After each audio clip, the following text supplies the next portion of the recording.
Hey folks, this is Rhykker with another Diablo lore video. This is part 2 in a series where we explore the major players in the world of Diablo. From the Nephilim, to Tyrael, to Deckard Cain, to Diablo himself. And we give a crash course on what exactly is going on story-wise in this game series. There's so much really cool lore in Diablo, and we really get an incomplete picture just basing ourselves on the in-game events. Feel free to check out episode 1 if you haven't, and be sure to have subscription notifications turned on to be alerted of new episodes. So in our first episode, we spoke about the creation of angels and demons. And no, not the Dan Brown novel. We spoke about their eternal conflict, literally named the Eternal Conflict, and we spoke about how rebels from both factions came together to create the world of Diablo, Sanctuary, and subsequently humanity, by getting it on. So let's revisit and expand on that last part.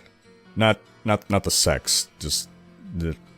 So we had the angel Inarius and the demon Lilith make sweet, sweet love, and give birth to a new race, the Nephilim, the ancestors of humanity. Other angels and demons also procreated to give birth to more of these Nephilim. So let's talk more about these Nephilim now. They were immortal, just like angels and demons, and the first generation of Nephilim would come to be known as the Ancients. And it's believed that there were thousands, possibly tens of thousands of these ancients. Modern-day accounting or proto-Roman census-taking hadn't yet been invented, so the numbers are kind of sketchy. So these ancients set out to explore the world of Sanctuary, eventually developing into very distinct cultures. Now, unfortunately for the Nephilim, their angelic and demonic parents realized, hey, wait a minute, these guys are stronger than us. Somehow, the bonding of angel and demon produced an offspring that was more powerful than either. Case in point, in Diablo 3, you play as a Nephilim and you're strong enough to kill thousands of demons. So the angels and demons of Sanctuary got into a massive lover's spat over whether or not the Nephilim needed to be destroyed. After all, these Nephilim may one day pose a threat to their parents. Or they could somehow make the high heavens and the burning hells aware of the existence of Sanctuary, and make it less of a sanctuary and more of a cosmic public toilet. So Inarius, the ruler of Sanctuary, took this matter under serious consideration, and he was leaning towards killing all the Nephilim. But he wanted some time of quiet contemplation to deliberate. Now Lilith, on the other hand, realizing that the genocide of her children was on the table, became the universe's first protective mother bear, and flew into a rage, slaughtering every other angel and demon in Sanctuary, while Inarius was off at the lake house contemplating. Now, to be fair, Lilith was not just doing this out of maternal love. Remember, Lilith and Inarius created Sanctuary in the first place to flee from the eternal conflict. But Lilith always believed that they can do more than just hide. She thought that they could end the eternal conflict once and for all, and the Nephilim would be the army she would use to destroy the high heavens and the burning hells. Now, once Inarius came back and saw what Lilith had done, i.e. go on a crazy murder rampage, he banished her to the void in the burning hells. Because even though she killed literally everyone else in the world who wasn't a Nephilim, he was still a big ol' softy and couldn't bring himself to kill her back. But now, Inarius is alone. No lover, no fellow angels, none of those pesky but tolerable demons, just himself and this new race of beings that he considers abominations, who are now a greater threat to him than ever because he's alone. So Inarius attunes the World Stone to make the power of the Nephilim diminish over time, and then he vanishes from the public eye, like Sean Connery after the League of Extraordinary Gentlemen. Over successive generations, as the Nephilim spread civilization throughout Sanctuary, their power gradually weakened. So they're all spread apart now, forming different cultures in different regions in Sanctuary. And without the internet, there wasn't any way for them to really stay connected information-wise. So some of the Nephilim knew why they were getting weaker, but many didn't, some even believing it was some kind of a plague. As the Nephilim weakened, so did their civilizations, and they fell into a dark age. Eventually, the Nephilim weakened to the point of becoming mortals, giving rise to humans, who were unaware of the truth of their ancestry beyond myths and legends. And you know, no one believes those. You do believe me, don't you, Leah? I always knew they were just stories. Uncle Deckard died for those stories. By the 3rd century of Sanctuary's existence, it was believed that there were no Nephilim anymore. Now, I'm not saying that's the truth, I'm saying that's what was believed. totally not foreshadowing here. But now let's talk a bit more about some of the ancients, the first Nephilim. Who were some of the major important ones that we knew about? Well, there's everyone's favorite ancient, Bul-Kathos, aka the Immortal King. It's difficult to play Diablo 2 or 3 without being somewhat aware of Bul-Kathos, the name. Maybe you figure he's a barbarian god or something, and in many ways he did become something of a deific figure to barbarians. Basically, while other ancients were spreading out throughout Sanctuary, Bul-Kathos remained at Mount Arreat, that protective shell around the Worldstone, and he rallied his people to devote their lives to protecting the Worldstone. Bul-Kathos believed in strict martial training, the way of the warrior. He organized the disparate tribes in the area and ensured that they would protect Mount Arreat for generations to come. And these tribes came to be known as the Children of Bul-Kathos, and better known as barbarians. Thus the origin of the barbarian class in D2. But Bul-Kathos wasn't alone amongst the ancients in sharing a desire to have their people devote their lives to fully protecting Mount Arreat and preserving the secret knowledge of the ancients for generations. Enter Fiacla-Gear. And the lore is a little sketchy here, but it seems like this is the same person as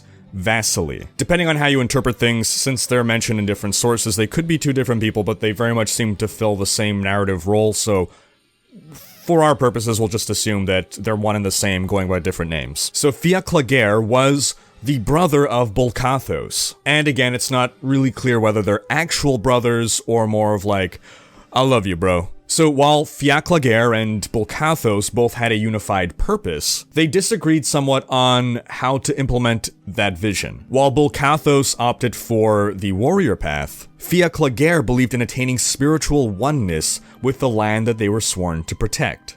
You know, hippie crap. In a surprising twist, rather than fight each other over their vastly differing philosophies, they both agreed that the other's way of doing things had merit. It's almost as though it's possible to share vastly different opinions on important matters and still appreciate and get along with someone. And I think we can all learn a lesson from this.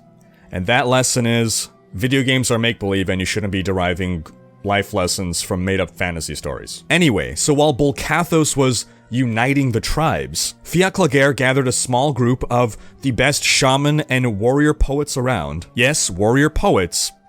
They wrote really scathing limericks. And he led his group to the nearby forests of Skosglen, where he founded the first Druid College. It's actually in the current season of Diablo 3 that we see the first in-game reference to Fiacla-Gear. They're the wings you get for completing a certain part of your season journey. Do we have any other ancients responsible for the creation of any other Diablo classes?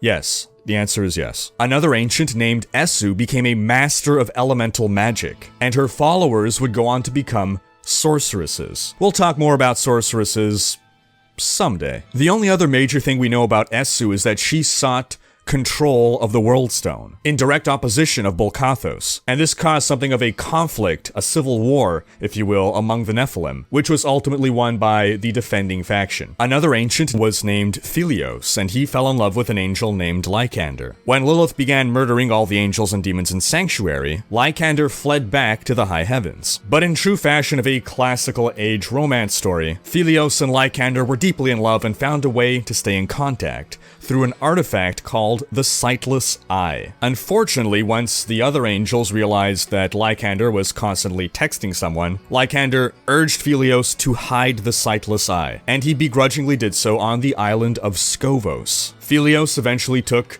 another lover, a human woman named Askara, and they had twin daughters. These daughters would go on to find the Sightless Eye, and thereafter found the Askari civilization, better known as the Amazons. You may recognize mention of the Sightless Eye from Diablo 1 and Diablo 2, and the Scovos Isles from annoying NPC chatter in Diablo 3. But those are topics for another day. Now, before we talk about other ancients, I'd like to talk about the ancients that we mostly think of when we hear the term the Ancients. I think most Diablo players, when they hear the term the Ancients, think of the three protectors of Mount Arreat in Diablo 2, who are the same three ancients that you summon using Call of the Ancients with your barbarian in Diablo 3. Well, it seems that these three ancients aren't really ancients. If the definition of ancients we're using is the first generation born from angel and demon, then neither of these three are ancients. Not Talik, the sword and shield dude, not Madoc, the crazy double axe guy, and not even Korlik with the polearm. But let's talk briefly about these three anyway. So Talik the Defender, the sword and board guy, grew up hearing legends of Mount Arreat, which implies that he wasn't one of the original Nephilim. Since then the stories he'd be hearing wouldn't be legends, they would be the 6 o'clock news. When he was 19, at which point he already had a wife and child,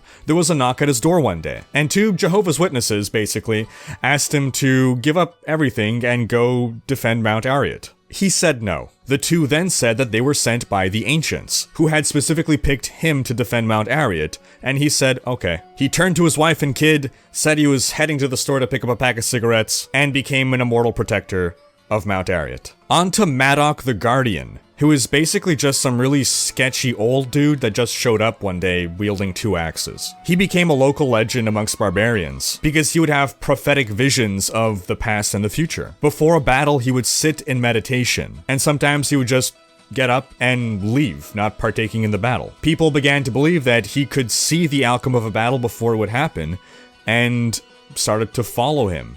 Leaving when he would leave, staying to fight when he would stay. Sometimes Madoc would start a fight with someone with no provocation, claiming to seek justice for crimes that they will one day commit. And one day Madoc just awoke from meditation, told people that the Ancients were calling him to Mount Arreat to protect it, and left. It was very much an I must go, my people need me moment. Then lastly we have Korlik the Protector, who was the leader of a barbarian tribe. At a very young age, he had tamed a vicious wild beast, and because of that, people said that there must be druid in his blood, implying, just like the other two, that he couldn't be ancient. Now Korlik was a good man. He once saved a child's life, a child who just happened to be the son of the war chief of an enemy tribe. Without hesitation, Korlik returned the child to its home. And this act brought an end to the conflict between the two tribes. Now, how was Korlik summoned by the Ancients? Korlik's wife, who was the tribe's seer, told him one day that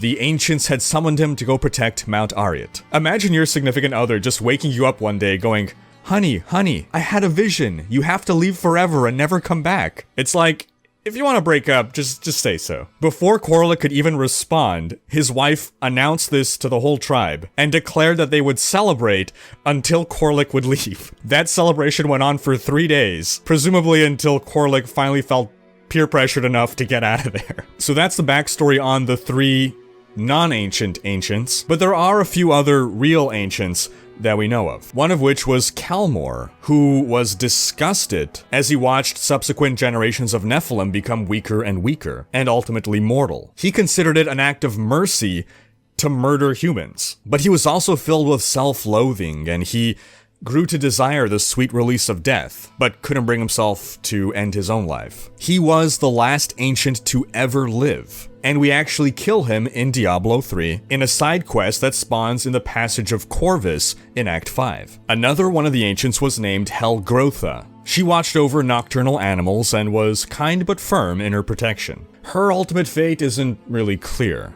She's dead, we know that, and it's likely that she was slain by Inarius. Because while Inarius didn't want to destroy all Nephilim, he did destroy those who protested against his plan to weaken all Nephilim. And it was believed that Helgrotha was just as powerful as the very son of Inarius and Lilith.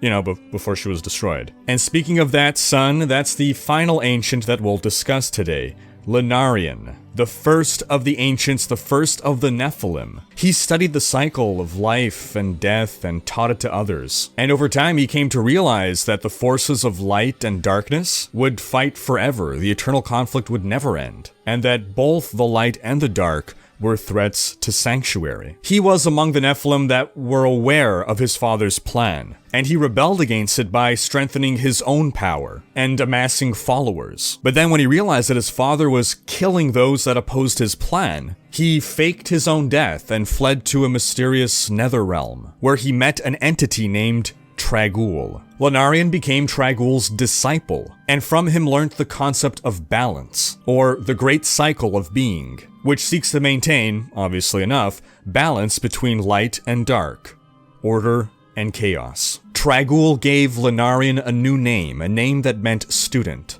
the name Rathma. So who was this mysterious Trag'Oul? What would become of Rathma? Will angels and demons ever find sanctuary? And if so, what will they do about it? Will Lilith ever escape the void? What's up with Inarius? All these questions and more will be answered as we continue to explore this lore series. Stay tuned. Thanks for watching. Special thanks to my Twitch and Patreon supporters for making these videos possible. If you'd like to support my videos on Patreon to make me a little less dependent on YouTube ad revenue, your support is immensely appreciated, and we've got a bunch of Patreon backer rewards, like behind the scenes stuff, monthly hangouts, Q&A, and more. If you enjoyed this video, please share it, check out these other videos, and subscribe to join Rhykker's Raiders for more gaming content.